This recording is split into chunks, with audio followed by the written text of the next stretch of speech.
Okay students, today we discuss about application of determinant to coordinate geometry.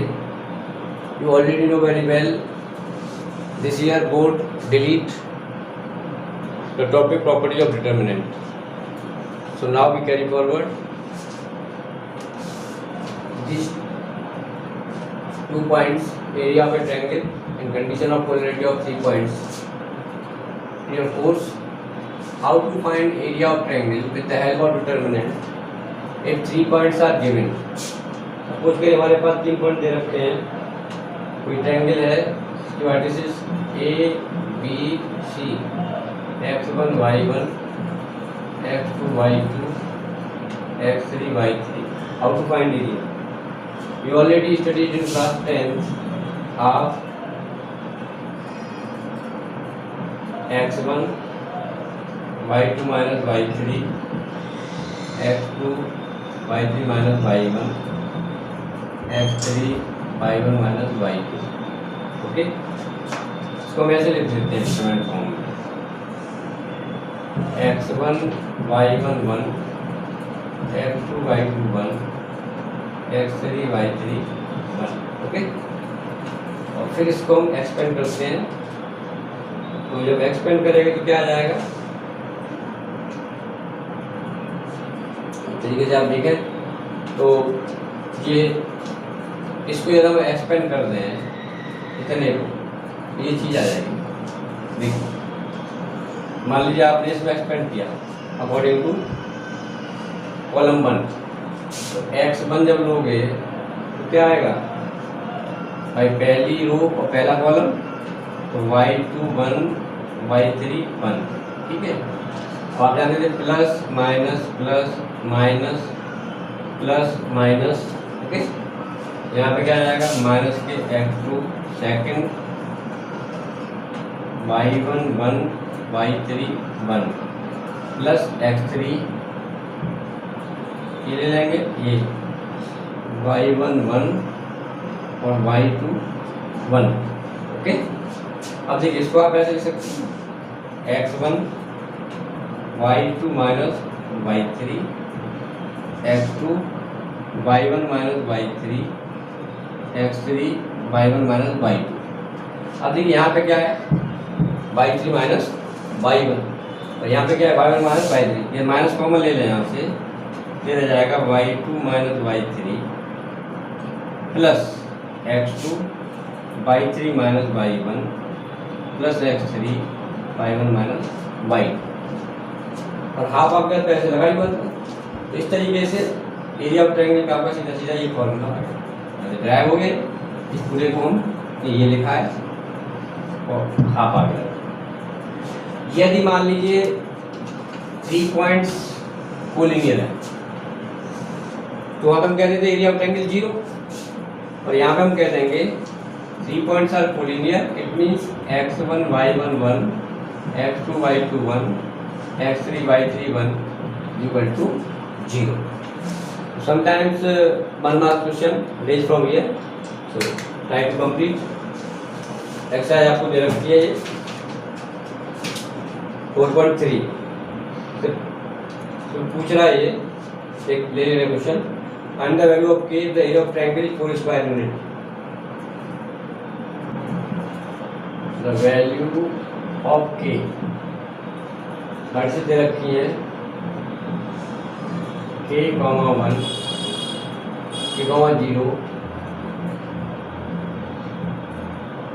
4, 0 0, 2. देखिए x1 y1 x2 y2 x3 y3 and area of triangle दे रखा है 4.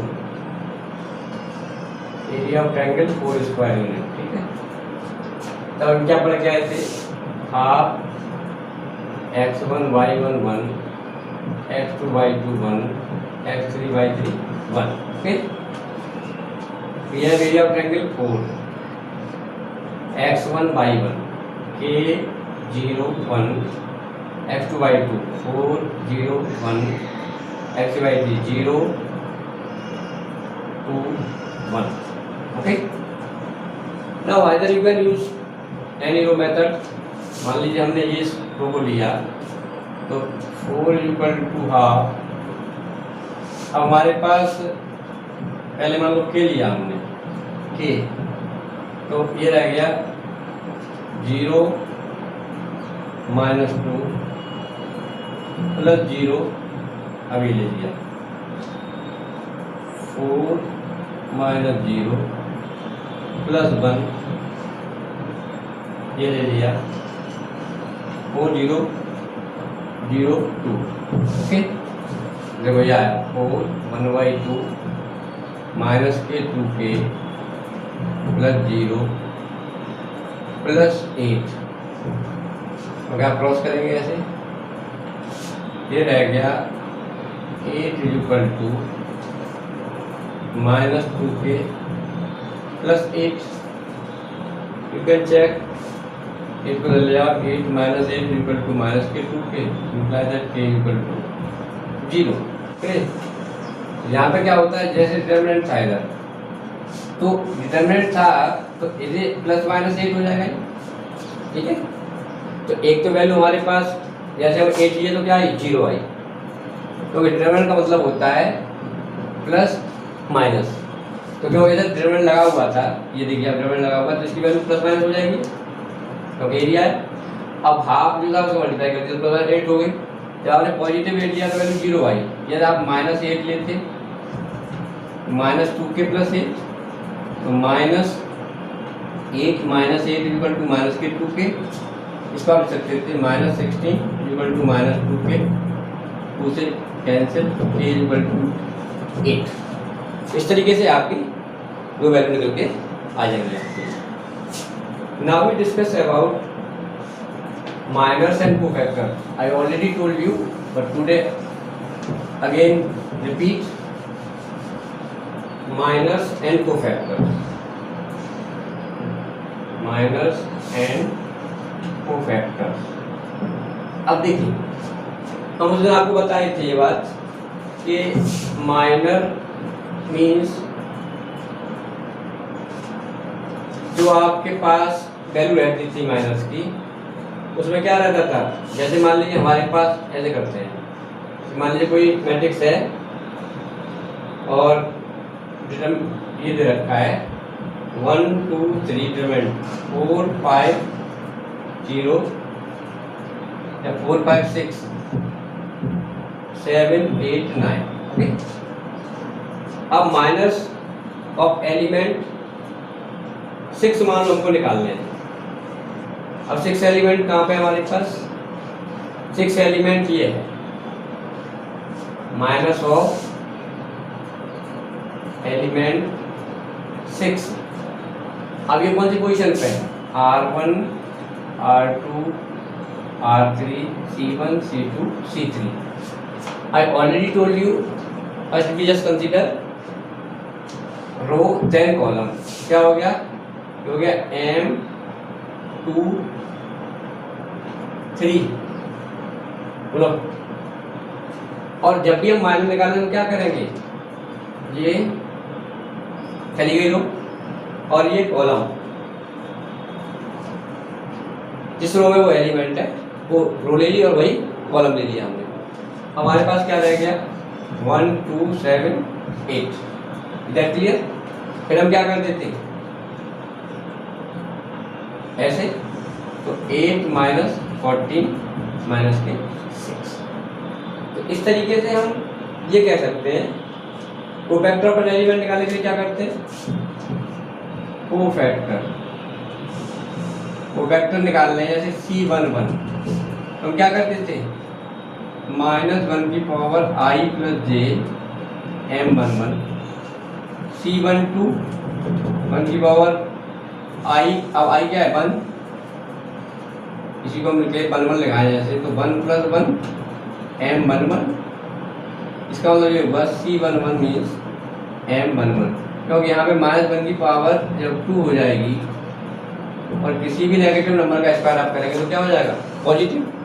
तो यहाँ से एक बात ध्यान रखें बस, ये इवन नंबर है तो माइनर वही रहेगा सेम, और यदि ऑड नंबर है तो माइनस का साइन चेंज हो जाएगा, क्योंकि जब भी किसी माइनस की पावर ऑड में जाएगी यहाँ पे भाई, जैसे -1 की पावर 3, तो आप क्या करेंगे, -1 -1 -1, इज दैट क्लियर?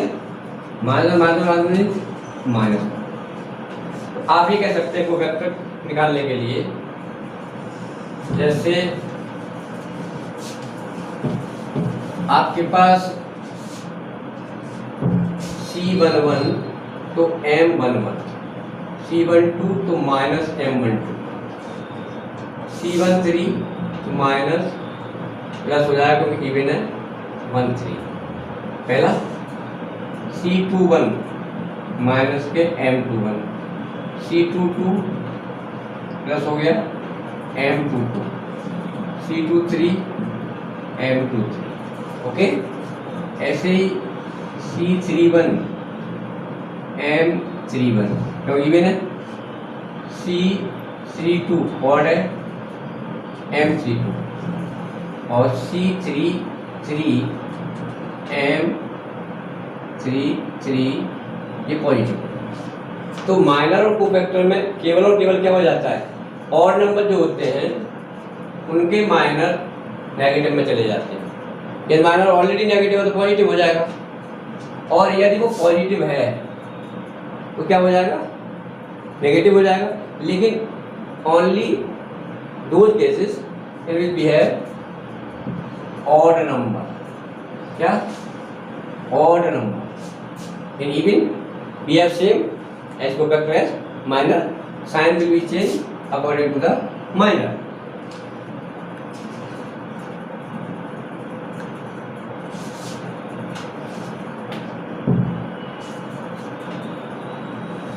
जैसे आपको दिया हुआ है find minors and cofactors, find minors and cofactor of the element of determinant 2 -3 5 6 0 4 1 5 -7, exactly. अब M11 निकालना है, M11 पहला एलिमेंट हो गया, ये पहली रो पहला ही कॉलम, क्या रह गया 0 4 5 -7, ओके। अब इसको हम कर सकते हैं ऐसे 0 -20, इट मीन्स -20, ओके। अब देखिए यहाँ पे हम इसका C11 निकालेंगे तो क्या हो जाएगा, -1 की पावर 1 + 1 और M11। अब देखिए -1 की पावर 2 और ये माइनस का 20 है पहले से, ये तो पॉजिटिव हो गया, तब ये क्या रहेगा -20। M12 पहला जो है ये IH, और IH क्या होता था, रो, और सेकंड क्या है JH, ये क्या होता था, कॉलम। तो पहला जब हम कंडीशन करते हैं तो पहला मतलब फर्स्ट रो, ये एलिमेंट हो गया फर्स्ट रो का सेकंड एलिमेंट, तो फर्स्ट रो का सेकंड एलिमेंट यहाँ मिलेगा, ये मिला क्योंकि फर्स्ट रो हम लेके चल रहे हैं, तो ये पूरी रो गायब हो गई। अब हमारे पास क्या बचा, हमारे पास बचा 6 1 4 -7, ओके। अब ऑफ किया आपने तो क्या रह गया, -42 -4 7 6 42 माइनस लगा हुआ है, माइनस फॉर्मूले में होता है, तो आपके पास आया -46। बट C12 जब निकालोगे तो हमने कहा था माइनस के, भाई आप यहाँ से देखो 1 की पावर 1 प्लस -1 की पावर 1 + 2 और M12, इट मीन्स C11 आया माइनस और ये माइनस का 46, तो C12 आ गया आपका 46। इधर क्लियर? इस तरीके से आप सारे कोफैक्टर्स निकाल सकते हैं और माइनर निकाल सकते हैं। कोई भी, जैसे मान लीजिए मैं आपसे कह रहा हूँ कि फाइंड माइनर ऑफ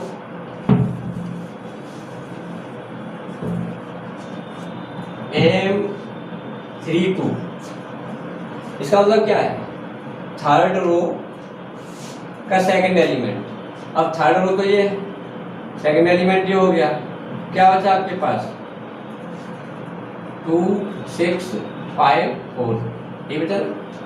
तो M32 आया आपके पास 8 - 30, तो M32 आ गया -22।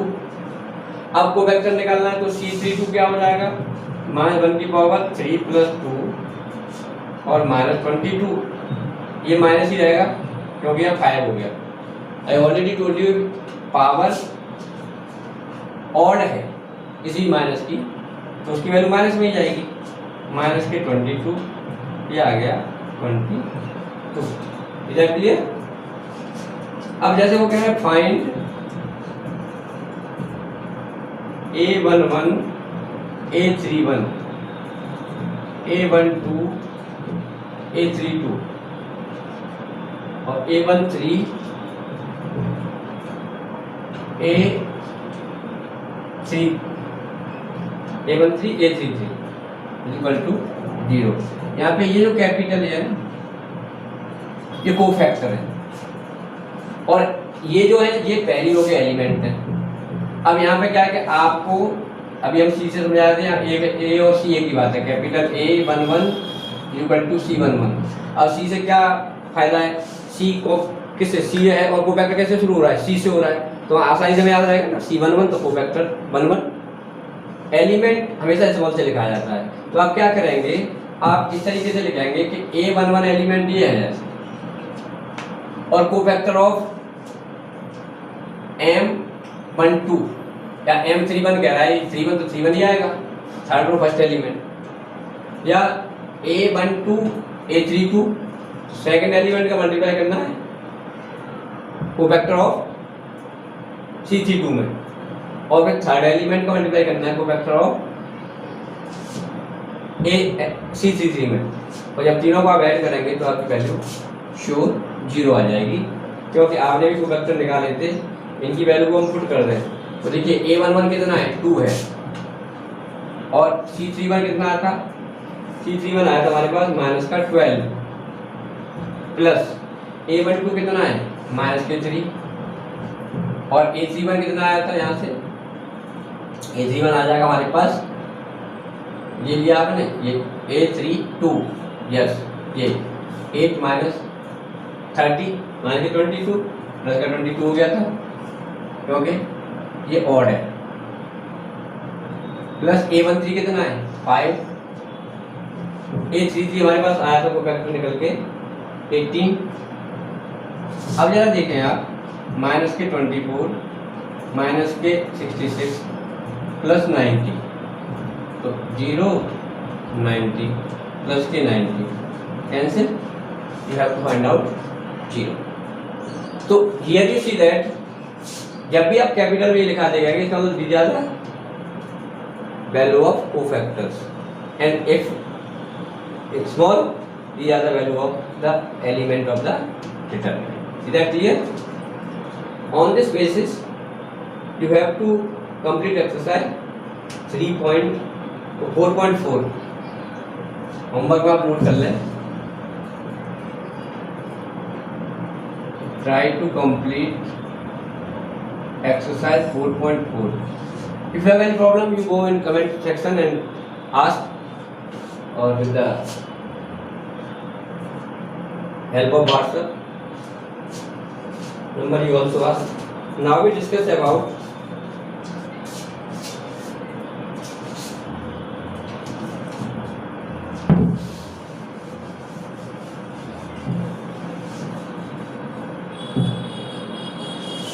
अब देखिए कोई भी मैट्रिक्स यदि वो सिंगुलर मैट्रिक्स है, ठीक है, तो डिटरमिनेंट की वैल्यू क्या आ जाएगी 0 आनी चाहिए। यदि हम देखें इसको तो 6 - 6 ये वैल्यू क्या आई 0। यदि डिटरमिनेंट की वैल्यू 0 को बराबर आ रही है तो उसे हम बोलते हैं सिंगुलर मैट्रिक्स, और ये डिटरमिनेंट 0 के बराबर नहीं आ रहा है, इसको आप ऐसे नोट कर सकते हैं तो हम कह देंगे कि हमारी जो मैट्रिक्स है वो non singular matrix. Non singular जब मैट्रिक्स निकल के आएगी तो उसका इनवर्स एग्जिस्ट करेगा। एडजॉइंट पहले हम निकालेंगे और एडजॉइंट से फिर हम इनवर्स निकालेंगे उसका। एडजॉइंट ऑफ ए मैट्रिक्स, तो एडजॉइंट क्या होता है, देखिए अभी आप निकाल के आए थे, हमारे पास कोई मैट्रिक्स है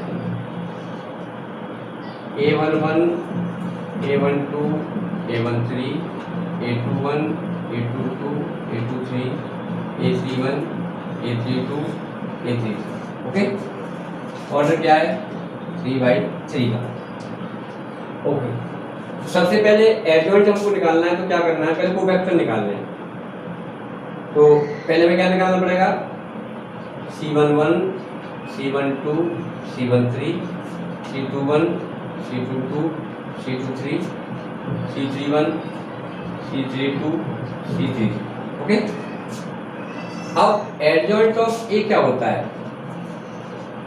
एडजॉइंट ऑफ ए आता है ट्रांसपोज ऑफ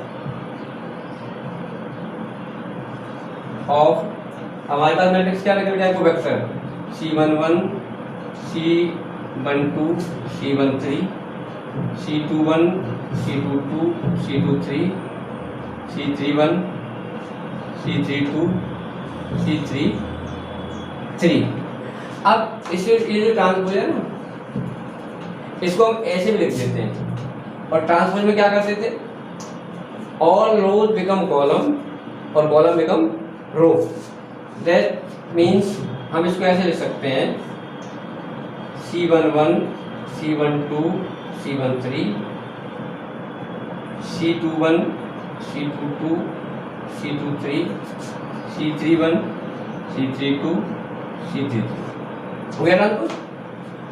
तो adjoint of A means transpose of cofactors, और कोफैक्टर भी आपको बता के आए थे।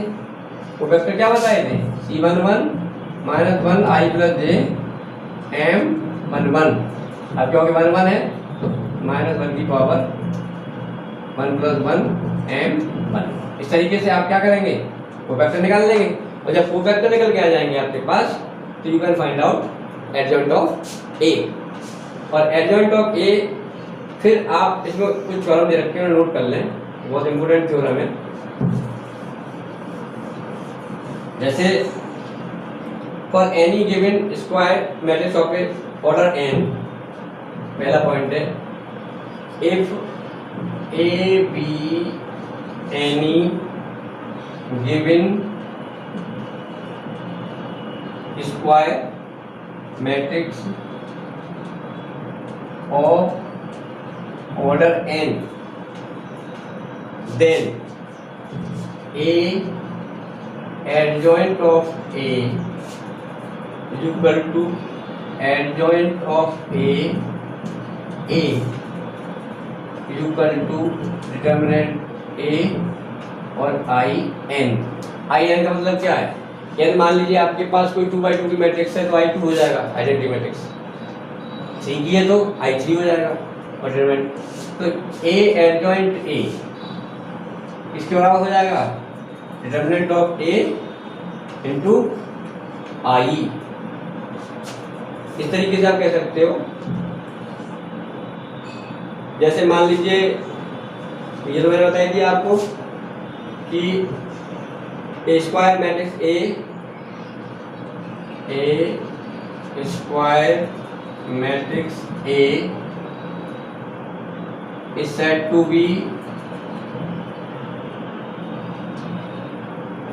be singular if determinant A equal to 0। और तीसरा मैंने आपको बताया था कि non singular A square matrix A is said to be non-singular if determinant A does not equal to 0। तो इस तरीके से आप ये कर सकते हैं। दूसरा आपके पास एक थ्योरम और दे रखी है कि ए और बी दोनों कैसी हैं, सेम ऑर्डर की मैट्रिक्स हैं, तो product of matrix equal product of their determinants. यानी आप ये भी कह सकते हो कि determinant A B is equal to determinant A determinant B. If A and B both are have the same order, then now very important theorem. All of you note it? Okay. A square matrix is said to be invertible if and only if A is non-singular matrix. AB is equal to I. So determinant AB equal to I और determinant A determinant B equal to I. Okay, तो A invertible, A is invertible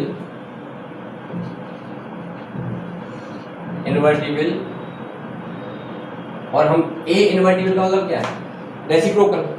तो हम कह सकते हैं A inverse is equal to adjoint A upon determinant A।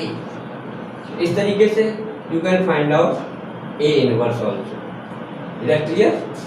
लेकिन ये जब ही निकलेगा जब मैट्रिक्स कैसी होगी, नॉन सिंगुलर। यदि मान लीजिए मैट्रिक्स सिंगुलर हो गई तो ये वैल्यू 0 हो जाएगी, और जब 0 से डिवाइड करोगे तो भाई आपसे मैं कहूँ 1/0 0/1, तो 1/0 इज नॉट डिफाइंड ही नहीं होगी। इसलिए ये एप्लीकेबल है only non singular matrix, not singular matrix. तो you have to complete exercise, homework note कर लें।